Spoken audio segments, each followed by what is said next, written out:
Assalamualaikum warahmatullahi wabarakatuh. Perkenalkan, nama saya Yun Fauzia. Di sini saya akan membahas tema yang ketiga, yaitu tentang konsep Islam dalam menghadapi krisis kerja. Setelah saya membahas tema yang kedua, yaitu tentang tipe manajer yang diperlukan dalam pandangan Islam, itu ada 4, yaitu ketegasan, musyawarah, keterbukaan, dan pemahaman terhadap tujuan dari perusahaan. Nah, selanjutnya saya akan membahas konsep Islam dalam menghadapi krisis kerja. Yang pertama, kita itu membahas apa itu bekerja. Jadi, bekerja itu salah satu cara yang paling umum digunakan oleh banyak orang untuk meningkatkan taraf hidup dan memperbaiki perekonomian. Orang bisa kaya karena mereka itu bekerja.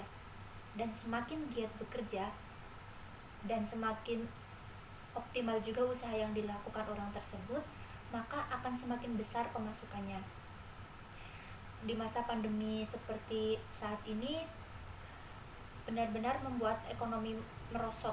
Contohnya, para pedagang yang harus berhenti berjualan dan bisa jualan tapi hanya boleh dibawa pulang. Hal itu juga membuat penurunan secara drastis. Kemudian yang kedua, kayak banyak pegawai yang dirumahkan.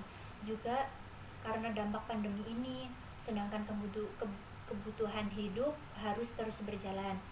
Di masa krisis kerja, kita sesama manusia diminta untuk saling tolong-menolong, salah satunya dengan memberdayakan sanak famili, di mana saudara yang berkecukupan berperan untuk membantu saudaranya yang lain yang kurang mampu, baik itu secara materi maupun memberikan pekerjaan.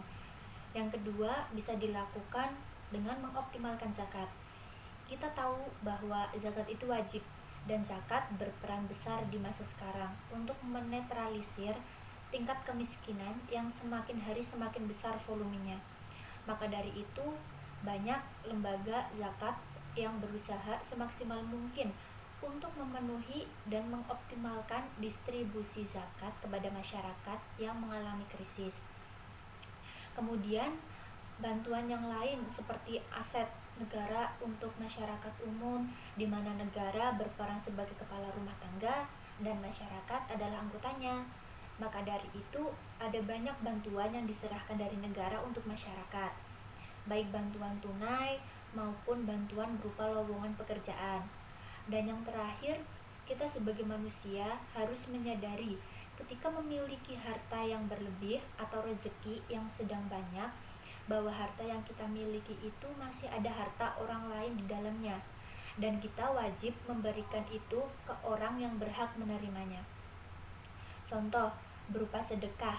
Karena adanya krisis kerja tadi, mungkin orang yang sedang tidak memiliki pekerjaan juga susah untuk makan sehari-hari. Tetapi setiap manusia diperintah untuk berusaha semaksimal mungkin untuk mencapai atau untuk mencari pekerjaan yang halal untuk memenuhi kebutuhan hidup di dunia. Islam sendiri juga melarang atau menolak pengangguran karena ia akan mendedahkan kepada kelemahan dan kefakiran dan jatuhnya marwah diri atau ummah, karena Islam menghendaki setiap umatnya bermarwah dan berdikari, tidak meminta-minta dan berharap kepada bantuan dan belas kasihan orang lain. Bahkan sebaliknya, hendaklah menjadi umat yang kuat dan mampu membela mereka yang lemah dan tertindas, agar seluruh manusia menikmati keadilan dan rahmat yang dibawa oleh Islam sebagai agama atau ad-din yang tertinggi dan mengatasi seluruh kepercayaan dan ideologi manusia. Jadi, untuk mengatasi krisis ekonomi di masa pandemi ini itu, kita bisa menolong sesama, bisa kepada sanak famili yang mungkin tidak memiliki pekerjaan, kita beri pekerjaan. Kemudian kita bisa menyalurkan zakat atau kita bersedekah kepada orang yang lebih membutuhkan, karena sebagian harta kita itu adalah hak orang lain.